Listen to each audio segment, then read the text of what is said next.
부활절이 지나고 나서 어느 장로님을 이제 뵀는데 이제 인사를 한 거죠. 장로님 어떻게 부활절 잘 지내셨습니까? 라고 얘기하니까 웃으면서도 뭔가 뒤가 씁쓸하게 말씀하시니까 부활절은 잘 보냈습니다. 근데 정작 저는 부활의 삶을 살지 못해서 문제입니다. 라고 그렇게 얘기를 하시는 거예요. 내가 부활절을 경험하긴 했지만 그러나 부활의 주님을 경험하기가 참 쉽지가 않은 것 같습니다. 라고 얘기하는데 본인도 알아요. 뭐냐면 부활의 삶을 살지 않는 이상 내가 부활을 날마다 경험하는 건 쉽지가 않겠다라는 그런 이야기인 것 같습니다. 한 주간 여러분들 어떻게 부활의 삶을 살고 계셨습니까? 여러분들 삶 가운데 그리스도 예수의 부활을 그 놀라운 역사를 여러분 경험하며 살고 있었습니까? 아마 여러분 이렇게 얘기하면 사람들이 대부분 뒤돌아보죠. 뭘 뒤돌아보면 내가 어떤 죄를 지었더라. 내가 어떤 좀 나쁜 짓을 했더라. 내가 하나님 앞에 어떻게 잘 못했더라. 이렇게 생각을 하죠. 그런데 여러분 이 말은 여러분들에게 여러분들의 죄책감을 드러나게 하려고 하는 이야기가 아니라 여러분들의 삶의 어떠한 모습과 상관없이 하나님께서는 우리에게 함께 하시고 우리 속에 역사하고 계신다는 사실과 또한 그분을 믿고 살아가는 우리에게는 끊임없이 언제나 하나님을 붙잡고 선택하기만 하면 그 길을 걸어갈 수 있는 능력이 있다는 것을 의미하는 거예요. 마르바던이라고 하는 분이 어떤 글을 썼는데 제가 그 글을 읽다가 좋은 글귀가 있어서 제가 여러분들한테 소개를 시켜드린 건데 이렇게 얘기합니다. 현실은 당신이 하나님을 느낄 수 없을지도 모릅니다. 그러나 진실은 하나님께서 언제나 당신과 함께 계신다는 것입니다. 라는 그 말이에요. 저는 이 말이 너무나 멋있는 것 같아요. 현실은 우리가 솔직히 하나님을 잘 느끼지 못하고 살아요. 그렇지 않습니까? 우리가 하나님을 얼마나 더 영적으로 체험하면서 살 수 있겠습니까? 그렇지만 진실은 우리가 느끼지 못한다 할지라도 진실은 항상 하나님은 우리와 함께 하셨다라는 사실이고 지금도 함께 계시고 또한 앞으로도 계속해서 함께 하실 주님이라는 사실입니다. 부활의 주님은요, 우리가 눈으로 보지 못했고 귀로 듣지 못했지만 그러나 부활의 주님이 오늘 저와 여러분들과 함께하고 계시고 여러분들이 그 부활의 주님을 여러분의 삶 속에서 나의 주인으로 모시고 그분이 원하시고 뜻하는 데 살아가는 순간에 나는 부활의 삶을 경험하게 되고 그 부활의 삶이 내 삶 가운데 하나님의 놀라운 기적을 늘 일으키게 될 줄로 믿습니다. 제가 지난주에 부활절 설교를 하고 난 다음에 오늘 설교를 무엇을 할까 고민을 좀 많이 했어요. 그래서 실은 이제 다른 설교들 여러 가지 이렇게 준비했던 설교들이 있었는데 결국 부활 설교를 하고 나면 부활 후에를 설교해야겠다. 그러니까 부활절에 대해서 부활에 대해서 설교를 하고 나면 그 부활 이후에 대해서 설교를 할 필요가 있겠다라는 생각을 했습니다. 물론 이제 부활 이후에 예수님께서 어떤 일을 하셨는가, 부활 이후에 예수님께서 어떤 말씀을 우리에게 하셨는가 라는 것도 상당히 중요하지만 과연 그러면 나는 그 부활에 대해서 어떤 삶을 살아야 되는가에 대한 부분을 조금 초점을 맞출 필요가 있겠다라는 생각을 해봅니다. 예수님께서 부활하신 이후에 제자들에게 말씀하신 것은 너희는 예루살렘을 떠나지 말고 거기에 모여 있어라. 몇 날이 못 돼요? 아버지께서 너희에게 성령을 선물로 주시리라 라고 말씀하셨습니다. 이게 어떻게 보면 예수님께서 말씀하신 어떻게 보면 우리에게 첫 번째 명령이라고 볼 수가 있겠죠. 그 말씀을 하셨다라는 것은 상당히 우리에겐 너무나 중요하고 소중한 말씀이라고 저는 생각을 합니다. 왜냐하면 이제 우리가 부활의 주님의 말씀 속에서 어떻게 순종을 하고 또한 그 순종한 삶 가운데서 하나님은 어떻게 역사하실까에 대한 기대와 두려움이 항상 그렇게 뭉쳐있기 때문에 그렇다는 거죠. 그러나 그럼에도 불구하고 하나님께서는 반드시 우리와 함께 하시고 우리 속에 역사하시고 우리에게 온전한 믿음으로 살게 할 수 있도록 그렇게 성령으로 충만케 하실 줄로 믿습니다. 오늘 저와 여러분들이 그 말씀을 믿고 살아가길 주님의 이름으로 축원드립니다. 그러면서 정말 부활의 삶을 우리가 살고 있느냐라는 말을 할 때 솔직히 부활의 삶을 산다라는 말이 상당히 참 우리에게는 좀 낯설어 보일 건데 부활의 삶을 산다라는 말이 가장 익숙할 사람이 누굴까 생각해보니까 나사로예요. 왜냐하면은 나사로는 직접 부활을 경험했어요. 여러분 그렇죠? 예수님을 믿는다 할지라도 실제로 부활을 경험한 사람들은 솔직히 거의 없습니다. 그러니까 성경 속에서도 누가 또다시 살았다, 물론 이제 간헐적으로 있기는 합니다만 어떤 스토리가 있는 부분은 아닌데 부활을 경험한 사람에 대한 어떤 내용에 있어서 가장 정확하게 그 이름까지 나온 사람이 있다고 한다면 아마 나사로일 거예요. 그러니까 나사로는 죽었지만 그가 예수 그리스도의 은혜 가운데 다시 부활하는 놀라운 역사를 경험했거든요. 그리고 나서 예수님께서 부활한 나사로에게 과연 무엇을 명령하셨고 제일 먼저 그가 무엇을 했는가에 대해서 좀 집중해 볼 필요가 있겠다라는 좀 생각이 들었습니다. 여러분, 예수님께서 사람을 부활의 그 놀라운 역사를 본인도 하셨지만 본인이 또 부활의 놀라운 역사를 행하시는 그런 모든 과정은 솔직히 하나님의 은혜입니다. 하나님의 기적이고 오직 하나님이 하셨습니다. 근데 성경을 보니까요, 오늘 본문을 보면서 느낀 게 있어요. 뭐냐면 모든 것은 다 하나님께서 하셨지만 우리 사람에게 시킨 두 가지가 있어요. 그러니까 모든 것은 다 하나님께서 하셨어요. 부활도 하나님께서 일으키셨고 예수님께서 명령하셔서 하셨지만, 그러나 실제로 사람에게 요구하고 사람이 행했던 두 가지 사건이 여기서 등장을 합니다. 그 첫 번째가 뭐냐 하면은 첫 번째가 돌을 옮겨 놓으라는 얘기예요. 여러분, 이 내용에 대해서는 여러분들 잘 아실 겁니다. 많은 부분은 하나님께서 직접 사역을 하시고 하나님께서 직접 일을 하십니다. 종종 우리 그럴 때가 있잖아요. 왜 하나님께서는 그냥 일하셔도 되는데 우리의 도움을 필요로 하실까라는 생각할 때가 있죠. 우리가 종종 기도하지 않습니까? 여러분, 기도하는데 다 이루어집니까? 우리 어머님 권사님께서도 전에 한번 무슨 그런 얘기를 해요. 내가 맨날 기도하고 있는데 왜 안 되는지 모르겠다. 왜 내가 기도하고 있는데 잘 안 되는지 모르겠다라는 말씀을 하신 적이 있으셨어요. 그거는 당연히 그럴 수 있습니다. 그럼에도 불구하고 하나님은 끊임없이 우리를 기도하게 하시죠. 근데 반대로 내가 기도하지 않았는데도 불구하고 세상 삶 가운데 우리에게 너무나 자연스럽게 우리가 바라고 꿈꿨던 것들이 그냥 이루어지는 경우들도 많이 있습니다. 그럼에도 불구하고 하나님께서는 끊임없이 기도해라, 너희가 기도해라 라고 이야기를 하신다는 거죠. 그거는 하나님께서 능력이 없어서 우리의 기도를 통해서 일하신다라는 개념이 아니라 하나님의 기적에, 하나님과의 그 관계 속에 우리를 참여시키는 거예요. 그리고 그것을 통해서 결국 우리에게 얻길 원하시는 게 뭐냐면 우리의 믿음이라는 거죠. 결국 기도는 믿음으로 하는 겁니다. 여러분, 돌이라는 게 무엇입니까? 여기서 말하는 돌이라는 것은 간단히 말해서 죽음과 삶의 경계예요. 그렇죠?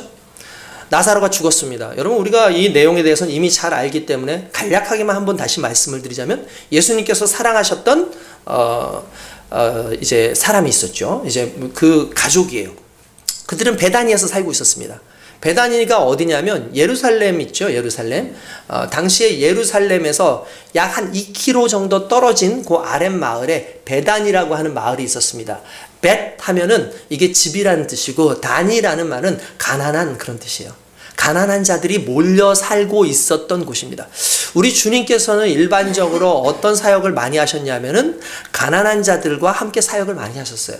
여러분, 가난하다라는 말을 성경적으로 그냥 가난하다라고 생각하지만 이걸 조금 더 쉽게 얘기하자면 이거예요. 소망이 없는 자라는 뜻이에요. 소망이 없는 자.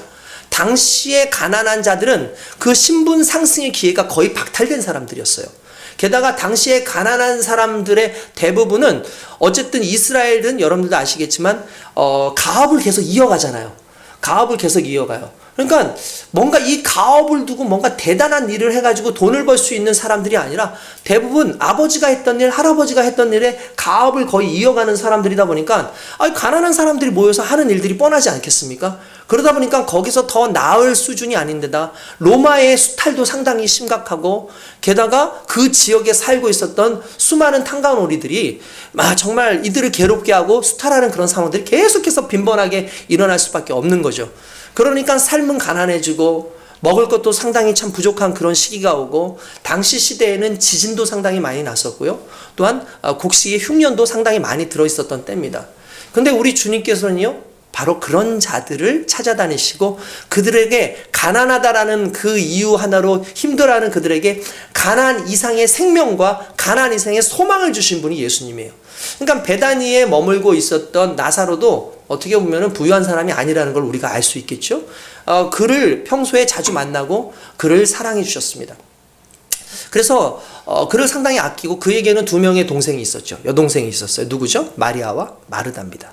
두 사람 정말 성경에 자주 등장하는 사람이고, 우리가 잘 아는 그 마리아 같은 경우는 예수님이 장사되는 그때에 예수님의 발에다 자신의 향유를 가지고 와서 부어가지고 예수님의 장사를 지내게 했던 그 사람이 바로 베다니에 살고 있는 나사로의 동생 마리아라는 걸 우리가 알 수가 있죠.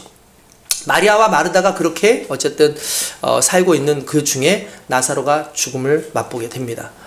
왜 죽었는지는 정확하게 나오진 않지만 어떤 병이 생겼다라고 일반적으로 볼 수 있었어요. 당시에 뭐 죽는 것은 너무나 자연스러운 상황입니다. 제가 이렇게 보니까 그 임금들의 역대 임금들, 우리나라 역대 임금들의 이제 평균 수명을 봤어요. 그러니까 한 40대 초반이에요. 우리 임금들의. 그럼 여러분 그 평민들은 어떨까요? 평민들은 37세더라고요. 그러니까 평민들은 37세에 거의 이제 평균적으로 일반적으로 그렇게 죽어요. 그러니까 솔직히 여러분 그렇죠. 오늘날에 의학이 발달했으니까 뭐 지금 뭐 80세, 90세 우리 교회도 80대 우리 권사님 두 분이나 계시잖아요. 제가 보기에는 한 120살까지 사시지 않으실까 생각을 하는데, 지금은 뭐 이제 100세는 당연한 이제 시대처럼 이렇게 느껴질 정도로 상당히 의학이 발달됐죠. 죽어가는 사람도 꺼집어내가지고 다시 살리는 그런 시대니까, 지금은 이제 그런 부분에서 괜찮지만, 당시에는 어떤 병이 어떻게 죽었는지도 모르고 많이 죽어요. 심지어, 미라들 발견하는 걸 보면 어떤 사람들은 회충으로 죽어요. 회충이요. 이게 위장이나 이런 데를 딱 저기 나중에 이렇게 검사를 해보니까 이렇게 엑스레이 같은 걸 찍지 않습니까? 뭐 단순 조영수유 같은 걸 쫙 찍지 않아요?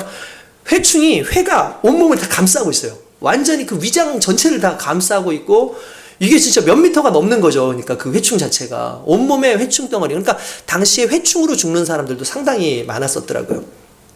그러니까 나사로가 어떻게 죽었는지는 정확하게 모르지만, 그러나 그가 시름시름 앓다가 죽었던 건 확실하죠. 왜냐하면 예수님께서 오셨을 때 이렇게 얘기하죠. 우리 오빠가 아프다고 미리 전보를 보냈는데 왜 이제서야 오십니까? 예수님께서 미리 오셨다면 우리 오빠가 죽지 아니할 뻔했습니다라고 그렇게 얘기를 하는 걸 보아서 그가 갑작스러운 질병에 의해서 또 갑작스러운 죽음을 당했다라는 것을 우리가 알 수 있습니다. 어쨌든 예수님께서는 그의 앞에 오죠. 그의 앞에 와서 그를 살리시기 위해서 돌 앞에 섭니다. 그리고 이렇게 얘기하죠. 야, 돌을 옮겨 놓아라 라고 얘기합니다. 돌을 옮겨 놓아라. 아까 전에 말했지만 돌이라는 것은 죽음과 생명의 경계예요. 그걸 막고 있는 내용인 거죠. 그때 우리 예수님께서 야, 돌을 옮겨 놓으라 라고 얘기할 때, 그때 마르다가 그런 얘기를 합니다. 주여 주여, 이미 죽은 지 나흘이나 되어서 썩어서 냄새가 납니다. 이건 이제 두 가지 의미가 있죠. 실질적으로는 이 사람은 이미 죽어서 너무 냄새나서 이 냄새를 막기 위해 가지고 막아놓으니까 지금 열 때가 아닙니다. 그리고 이제 그 당시 시대만 해도 이제 사람이 죽으면은 어느 일정 기간 동안을 계속 그 동굴 안에다 놔야 돼요. 왜냐하면 완전히 부패되어서 썩어서 뼈만 남을 때까지 일반적으로 놓는 게 그게 하나의 예의였죠. 물론 이제 좀 재정적으로 좀 돈이 있는 사람들은 가서 기름 같은 걸 발라줘요. 매일매일. 마치 미라들 이렇게 만드는 것처럼 일반적으로 기름을 좀 보지만, 가난한 사람들은 그렇게 할 수 있는 그런 상황까지 안 됐어요. 그러니까 그냥 문을 딱 닫아놓고 그냥 나중에 다 뼈 이제 남을 때까지 납니다. 그럼 한 1년이든 2년이든 지나면 뼈만 남거든요. 그럼 이제 뼈만 이렇게 모아요. 그리고 나서 그 뼈를 어떻게 하냐면 기본적으로 이렇게 상자가 있습니다. 근데 이게 어떤 상자냐면 뼈 상자예요. 그 뼈 상자 안에 자기의 할아버지도, 자기의 아버지도, 그 증조 할아버지도, 그 이전의 할아버지들도 다 이제 그 뼈 상자 안에 들어가 있어요. 그러니까 이게 우리가 종종 성경에 보면 이런 말 있죠. 그가 열조에게로 돌아가니라. 그가 열조에게로 돌아가니라. 그럼 이제 죽어서 이제 천국에 있는 하나님 그 아버지께로 돌아갔다는 뜻이구나라고 생각하지만, 실은 그런 뜻이 아니라 그가 조상들의 뼈 상자 안으로 들어갔다라는 의미를 가지고 있는 거예요. 그러니까 일반적으로 문을 열지 않아요. 왜냐하면 죽었고 냄새 났기 때문에, 그렇기 때문이죠. 그리고 또 한 가지는 뭐냐면 이런 거죠. 마르다의 마음 가운데 너가 부활을 믿니? 물론 믿죠. 전에도 한번 여러분은 얼마 전에 제가 설교를 했어요. 정말 믿어? 그럼요, 믿죠. 그런데 하는 얘기가 뭐냐면 부활을 믿는다고 하면서 이렇게 얘기합니다. 지금 내가 예수님께서 역사를 하실 것을 제가 믿습니다라고 얘기하지 않고 어떻게 말하냐면 나중에 하나님께서 오셔서 종말의 때가 되면 모든 이들이 부활할 것을 믿습니다 라고 얘기를 하죠. 그 말은 무슨 말입니까? 이 돌을 열 생각이 없다는 거예요. 그리고 예수님을 믿지만 이 죽음 앞에서, 죽음의 한계 앞에서 더 이상 나아가지 못하는 믿음을 가지고 있었던 거죠. 그 죽음의 한계 앞에서 나아가지 못하는, 이 돌을 열어봤자 아무런 소용이 없을 것 같다라는 그 생각으로 머물러 있는 거죠. 그때 예수님께서 하셨던 유명한 말씀이 있습니다. 뭐죠? 네가 믿으면 하나님의 영광을 보리라 하지 아니하였느냐라고 말씀을 하신다는 거죠. 이게 왜 의미가 있는 말이냐면 돌을 열려면 믿음이 필요했어요. 이 돌을 열기 위해선 믿음이라는 것이 필요했어요. 여러분, 우리 인생 가운데 불신앙의 돌들이 없습니까? 하나님께서는 끊임없이 죽음 안에서 정말 우리가 숨기고 싶어하는, 회피하고 싶어하는 수많은 것들을 우리 속에 두시잖아요. 두게 하신 게 아니라 우리가 감춰놓고 있잖아요.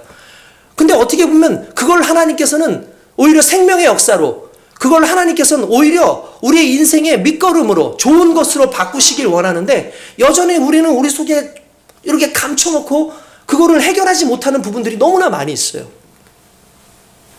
그것이 우리를 아프게 하죠. 그것이 우리를 힘들게 하죠.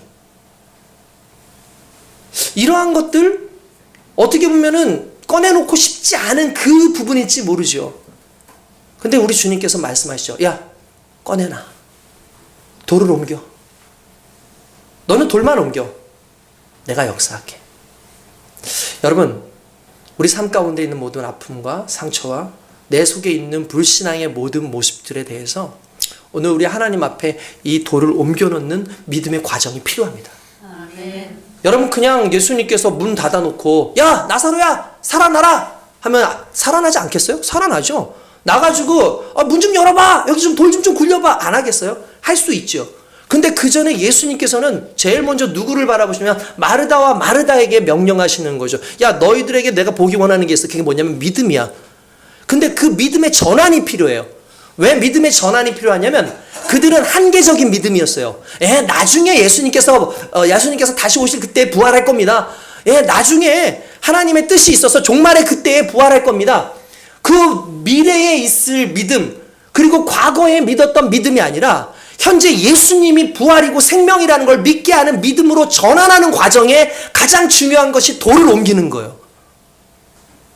오늘 여러분들에게도 저에게도 하나님께서 우리의 삶 가운데 정말 드러내기 쉽지 않은, 정말 우리의 믿음의 한계가 있는 그 부분에 대해서 해결하시기 위해서 어떻게 보면 하나님께서는 오늘 돌을 옮겨놓는 것과 같은 그런 우리에게 명령과 요구를 하고 있을 수도 있다는 사실이죠.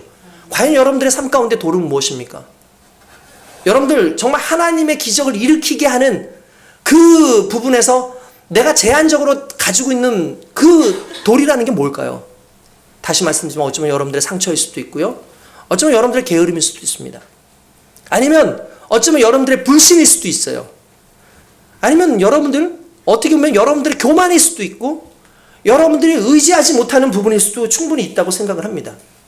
그러나 하나님께서는 그렇기 때문에 이때 우리에게 요구하시는 것이 믿음이에요. 네가 믿으면 결국 열죠. 무슨 말입니까? 믿었다는 사실이에요.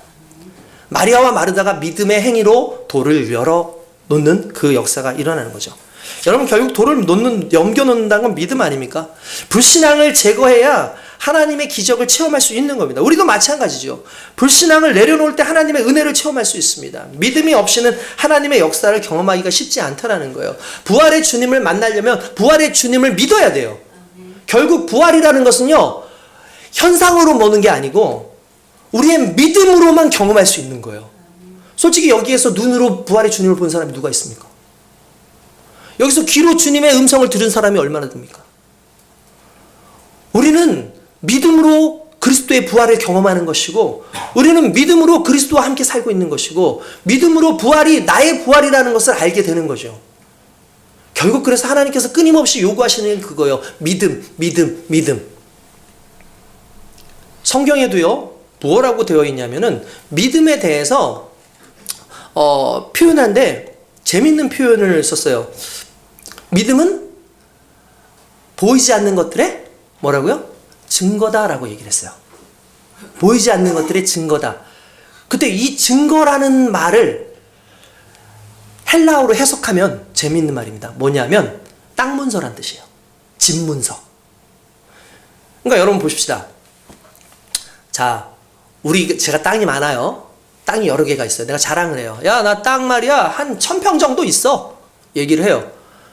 그러면 1000평을, 1000평이 있어? 진짜야? 가보자 라고 하는 사람 있을까요? 가보자. 거기가 어딘지 가보자. 아니, 가보자 하는 사람 없어요. 왜 가보자 하는 사람 없냐면, 가도 거기에 전병훈 땅이라고 안 쓰여 있어요. 그쵸? 야, 나 못 믿겠어. 그래, 알았어. 너 잠깐 일로 와봐. 보여줄게 해가지고 보여줍니다. 뭘 보여줄까요? 문서를 보여줘요. 계약서를 보내줘요. 등기 문서를 보내주죠. 여기에 어디 무슨 동 1000평. 아, 부럽다. 그렇게 됐으면 좋겠다. 근데 어쨌든 1000평 있어요. 딱 그렇게 딱 나옵니다. 자, 1000평 되면 여러분 100평씩 드릴게요. 자, 어쨌든 1000평 딱 일단. 근데 그 증서에는 써져 있어요. 근데 증서는 종이 쪼가리예요. 정말 아무것도 아니에요. 어떻게 보면 실물이 아니에요. 그렇죠?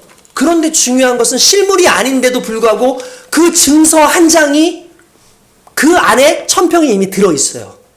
마찬가지로 성경에서 나와 있는 믿음은 우리가 바라는 것들, 보이지 않는 것들의 증거라고 할 때 땅 문서라는 말을 썼어요. 그러니까 결국 우리가 저 천국을 무엇으로 소유하고 부활을 무엇으로 소유하는 거예요? 우리의 믿음으로 소유하는 거예요. 그러니까 우리 주님은 딴 건 안 보세요. 우리의 믿음만 보시는 거. 너가 그리스도 예수에 대한 믿음이 있구나. 네가 부활에 대한 믿음이 있구나. 내가 실질적으로 어떻게 봤기 때문이 아니라, 내가 뭘 잡았기 때문이 아니라, 내 안에 그리스도께서 살아계시고 하나님이 나에게 주신 그 부활의 역사가 있다라는 것을 믿는 그 믿음으로 말미암아 실제적인 천국이 우리에게 주어진다는 사실을 믿으시길 주님의 이름으로 축원드립니다. 아멘. 여러분, 그렇습니다. 이 믿음, 결국 부활은요, 믿음을 통해서만 경험되어지는 거예요. 근데 이 믿음이라는 것은 나 너 믿으니까 네가 하고 싶은 대로 해 하는 그런 내용이 아니에요. 여러분, 믿음은요, 그냥 나는 그냥 믿어, 그냥 대충 믿어, 아닙니다. 성경에서 나오는 믿음은요, 확실한 객관성이 있어요. 뭐냐면 말씀을 믿는 거예요. 그냥 내가 하고 싶은 것을 믿는 게 아니라, 내가 그냥 머릿속에서 그냥 딱 이렇게 감지하고 있는 것을 믿는 것이 아니라 하나님을 믿는 거예요. 근데 그 하나님은 무엇을 믿는 겁니까? 말씀을 믿는 거예요. 여러분, 저와 여러분들이 오늘 그 하나님의 말씀을 믿는 믿음으로 부활을 경험할 수 있길 주님의 이름으로 축원드립니다. 여러분, 그렇죠. 예수님께서는 끊임없이 말씀하셨잖아요. 내가 곧 부활이다. 내가 곧 생명이다. 믿습니다. 하나님이 부활이신 거, 예수님이 부활이신 거 믿습니다. 생명이신 것을 믿습니다라고 고백하고 그것을 받아들이는 순간에 중요한 건 그 믿음이 살아있는 믿음으로 바뀌게 되는 줄로 믿습니다. 결국 여러분, 이 돌 쉽게 옮겨지지 않아요. 우리의 삶 가운데 있는 부정적이고 또한 우리 삶 가운데 있는 나를 힘들게 하는 수많은 것들 잘 옮겨지지 않아요. 그런데 언제 옮겨진다고요? 하나님의 말씀을 믿을 때, 하나님이 나를 살린다는 말을 믿을 때, 하나님께서 나와 역사하신다는 걸 믿을 때, 그때 우리가 옮겨질 수 있는 거예요. 왜냐하면 하나님은 실수하지 않으시고, 하나님은 시건치 아니하시고, 하나님은 말씀하시면 반드시 이루어지는 그 역사가 우리 속에 나타나는 것이기 때문에 여러분, 그 말씀을 믿는 자들만이 믿음으로 행동하게 되어 있는 겁니다. 할렐루야. 오늘 저와 여러분들이 그렇게 되어지길 주님의 이름으로 축원드립니다. 여러분, 그렇죠. 여러분, 그냥 막연한 믿음으로 누군가를 이끌어갈 수 없습니다. 우리 자녀들한테 그런 경우 있잖아요. 야, 난 널 믿어. 네가 알아서 해봐. 근데 너가 알아서 해봐만큼 참 어려운 게 없어요. 나 믿어. 너 알아서 해봐. 여러분, 그냥 이 친구에 대한 객관적인 내용도 없이 그냥 난 널 믿어. 그러니까 알아서 해봐 라는 말이 상당히 참 어려운 말이에요.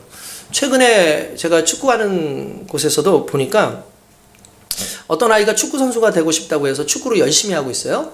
그래서 어떤 클럽까지 갔어요. 물론 이제 그 클럽은 이제 정상적으로 이제 잘하는 애들이 가는 클럽은 아니에요. 그렇지만 그래도 축구 선수를 꿈꾸고 있는 아이들이 가는 클럽이에요. 근데 앞만 봐도 얘는 그거를 할 수 있는, 왜냐면은 그냥 취미반 아이들하고 해도 경쟁력이 딸리는 아이예요. 그런데 선수가 되겠다고 그렇게 가요. 그래서 아무튼 갔어요. 근데 전폭적으로 그냥 지지를 해주는 것 같은데 얘가 왜 이걸 하려고 하는 걸까라고 생각을 해보니까 얘는 간단해요. 공부가 싫어요. 지금 내가 이 모든 상황을 하는 게 싫은 거예요. 그러니까 회피성으로 간 거예요. 오늘날에 이런 경향들이 상당히 많이 있거든요. 어떻게 보면은 우리 삶 가운데.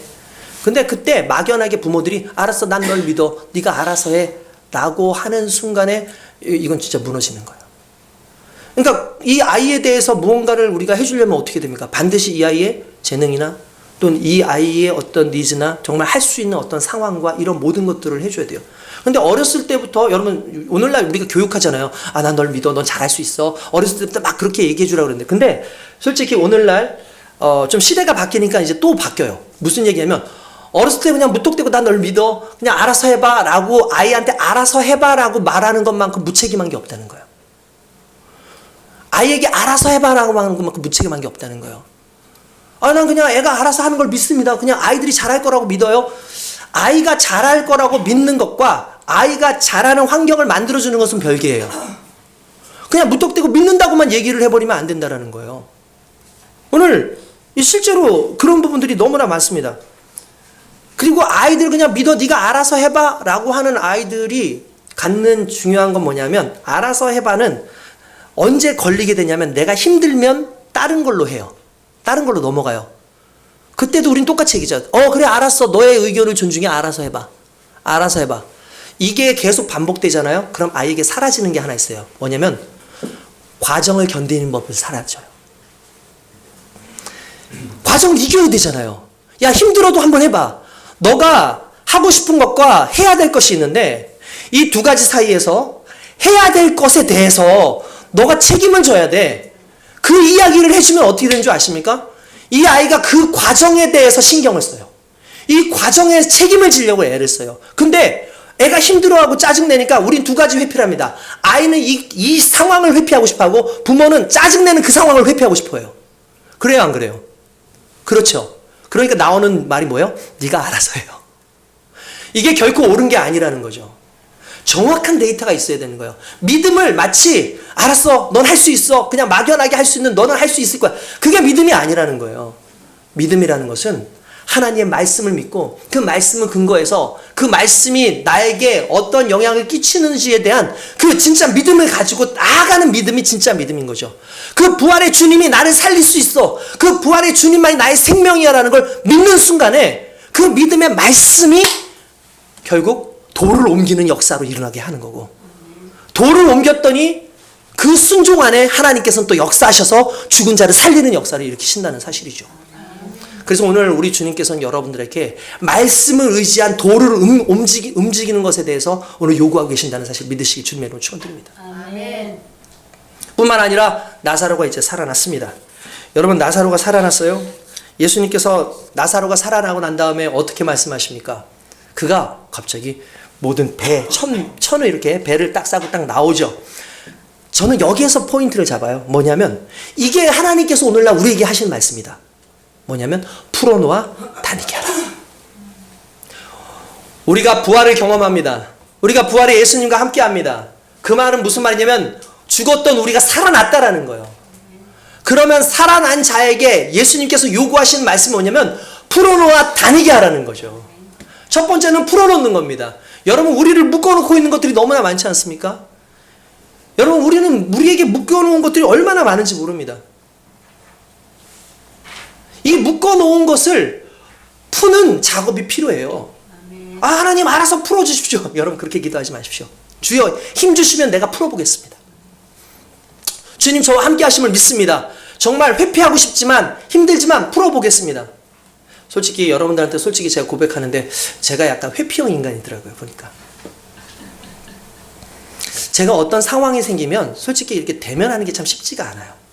사람의 문제든 뭐 어떤 상황의 문제든 참 쉽지가 않아요. 근데 아마 여러분들 중에서도 상당히 많은 분들이 아마 그런 모습들이 있을 거예요. 어떻게 보면 저도 교회 안에서 이 교회를 이끌어가는데 회피하고 싶은 마음들이 상당히 많은 것들이 있었어요. 여러 가지가 있었어요. 일단 제가 좀 유약해요. 마음이. 그리고 또 중요한 건 제가 안 좋은 소리 듣고 싶지가 않아요. 그리고 또 한 가지가 그렇게 하자니 너무나 많은 부분에서 힘든 부분 요소들이 막 나타나는 것 같더라고요. 겁도 나고 그리고 중요한 건 쓸데없는 상상들을 많이 하는 거죠. 내가 이렇게 했을 때 혹시나 거부당하면 어떡하지? 거절당하면 어떡하지? 이런 것들이 나로 하여금 회피하게 하는 마음들이 있어요. 여러분들도 그런 경우 많잖아요. 근데 중요한 건 회피해서 될 문제는 아니에요. 결국 직시해야 되고 만나야 되고 나아가야 되는데 그러기가 쉽지 않아요. 요즘에 여러분들 제가 이거 대답 못하면 이거 좀 문제가 있는 거야. 뭐냐면 자, 제가 요즘에 아침 묵상하는 성경이 어디입니까? 네. 아직도 모르겠다. 아니, 목사님 저 다니엘서 아닌가요? 요한복음 오늘 하셨는데 요한복음 아닌가요? 아닙니다. 야고보서입니다. 뭐 오를 이게 안 할 거라고 생각했다는 거지. 그 인터넷 지금 찾아본 거 아니야? 야고보서입니다. 근데 제가 야고보서를 참 좋아해요. 왜 야고보서를 좋아하냐면 야고보서가 행함의 문제를 상당히 강조하는 것이거든요. 근데 최근에는 어떤 부분이었냐면 우리의 말에 대한 문제를 했어요. 여러분 아마 보셔서 알 거예요. 말을 조심해라. 말을 조심해라. 특별히 선생되고자 하는 자들은 특별히 말을 조심해라 라는 이야기를 해요. 솔직히 우리의 혀가 정말 지옥에서 온 세상을 불사르는 그 도구라고 얘기까지 하니까 우리 말을 얼마나, 심지어는 우리 입에서 나오는 말에 이렇게 얘기했죠. 어떻게 한 샘에서 단물도 나오고 쓴물도 날 수 있겠냐. 근데 너희는 한 말로는 하나님을 찬양하면서 그 한 말로는 또 사람을 저주하느니라 라는 그런 얘기가 나오죠. 아무튼 이런 얘기를 했어요. 야고보서 얘기를 합니다. 행함에 대한 문제 야고보에서 계속 나와요. 그래서 제가 있는데 어떤 분이 그래요. 갑자기 그래요. 자기는 이게 너무 은혜스럽고 좋은데 그 말을 들으면서 삶에 대한 변화의 설교잖아요. 근데 듣자마자 어떤 마음이면서 들으면서 나는 아예 말을 하지 말아야겠다. 에휴, 나는 그냥 왔어? 나는 아예 아무 말도 하지 말아야겠다. 이런 생각을 했다는 거예요. 그냥 말을 하지 마. 난 말을 할 때마다 상처고, 난 말을 하지 말아야겠다. 그러니까 말을 하지 말라는 게 아니라 역으로 좋은 말을 해라가 이게 원래 의도잖아요. 그죠? 그런데 중요한 건 아예 말을 하지 말아야겠다라고 얘기를 하는 거예요. 이게 회피인 거죠, 어떻게 보면은. 근데 거기에서 또 한 단계 중요한 게 뭐냐면 왜 이렇게 반응할까? 설교에서 보면 여러분 이렇게 합시다, 저렇게 합시다. 그럼 많은 사람들 이렇게 설교하면 사람들이 나 저거 못하는데, 나 저거 할 수 없는데, 나 저거 하려니까 너무 부담스러운데 이렇게 얘기를 한단 말이에요. 그러면 부담스럽다고 그냥 드셔도 됩니다. 자, 부담스럽다고 그냥 그렇게 얘기를 할 때에 우리 시즌을 보면서 우리 은혜를 받고 있어 지금. 부담스럽다고 막 그렇게 얘기를 할 때에 첫 번째, 이게 단순한 그 심리적 압박만이 아니라 또 한 가지가 있어요. 게으름이에요. 내 안에 그걸 하고자 하는 게으름이 있어요. 하기 싫은 게으름이 있어요. 그렇게 하려면 내가 포기해야 될 게 너무 많거든요. 그러니까 여러분, 변화는 에너지가 필요해요. 변화에는 반드시 에너지가 필요합니다. 그지? 변화에는 에너지가 필요해요. 변화에는 정말 에너지가 필요해요. 여러분들이 지금의 이 상황에서 그냥 마음만 먹고 그냥 한다는 게 되는 게 아닌 거예요. 나 신앙생활 열심히 해봐야지? 아니에요. 신앙생활 열심히 하기 위해서 나 신앙생활 못하니까 그냥 신앙생활 때려쳐야겠다가 아니라 신앙생활을 열심히 해야지라고 할 때 반드시 그 안에 신앙생활을 할 수 있는 에너지가 필요한데 일단은 무엇보다 중요한 건 믿음의 에너지입니다. 내가 믿음을 가지고 할 수 있다는 것과 성령께서 내 안에 역사하심으로 말미암아 움직이지 못하는 나를 움직일 수 있도록 나를 내어 맡겨드리는 그 부분이 일단 1차적으로 필요하다는 거예요. 그리고 여러분들의 게으름을 오늘 이 시간에 다짐을 하셔서 아니야, 시도해보자. 이게 너무나 중요하죠. 풀어놓아 다니게 해야 돼요, 여러분. 믿음의 영역에서 풀어놓아 다니게 해요. 실은 어저께 만났어요, 제가. 우리 시즌인의 가정을 만나가지고 친해졌어요. 그래서 저희를 맴돌잖아요, 지금. 너무 귀엽죠? 이게 몇 년 만에 느껴보는 건지 모르겠습니다. 우리 초기에 아이들이 정말 태어났을 때 10년 동안 애들이 계속 태어나는 거야. 10몇 년 동안. 그러면 이제 애들 막 여기서 왔다 갔다 하기도 하고 막 하는데 그때는 여러분들 어땠는데 지금은 아이가 이렇게 보니까 너무 보기가 좋죠. 너무 사랑스럽고. 예뻐요, 예뻐. 자, 좋았어. 계속 설교할게. 자, 여러분 그 부분이 너무나 중요합니다. 풀어놓아 다니게 하라. 또 우리에게 무엇을 풀어놔야 될까요? 왜 풀어놔야 될까요? 우리를 얽매이고 있는 것. 우리를 정말 얽매이고 있는 게 뭘까요? 저는 그런 생각해요. 우리의 상처. 우리의 아픔. 저는 이게 있다고 생각합니다. 여러분, 나이가 든다는 건요. 상처가 많아진다는 뜻이에요. 그렇죠. 그리고 이게 지치고 힘들게 합니다. 나를 힘들게 하는 모든 게 싫죠. 근데 문제는 뭐냐면 상처가 많이 생기면 특징이 뭐냐면 모든 것이 다 나를 힘들게 한다고 생각해요. 예를 들자면 우리가 자주 들었던 건데 이게 손이 있습니다. 손가락에 손톱 밑에 가시가 들렸다고 생각을 해봅시다. 그러면 손톱에 가시가 들려있다고 하면 유리가 이렇게 잘 안 보이는 유리가 이렇게 있다고 생각해봅시다. 그러면 이제 손이 아파요. 그죠? 그러면 평소에 아무렇지도 않은데 내가 손만 닿아도 아파요. 근데 여러분, 내가 손 잡는 게 아픈 겁니까? 아프지 않잖아요. 아프지 않은 거예요. 근데 언제 아프냐? 내 손에 상처가 생기면 그때부터는 아파요. 이게 손톱에 가시가 들지 않으면 날 만지고 있다는 자체가 가해로 느껴지지 않는데 내가 손톱이 아프면 그렇다는 거예요. 예전에 우리 애 큰아들 등을 한번 이렇게 제가 쓰다듬었는데 애가 화를 내요.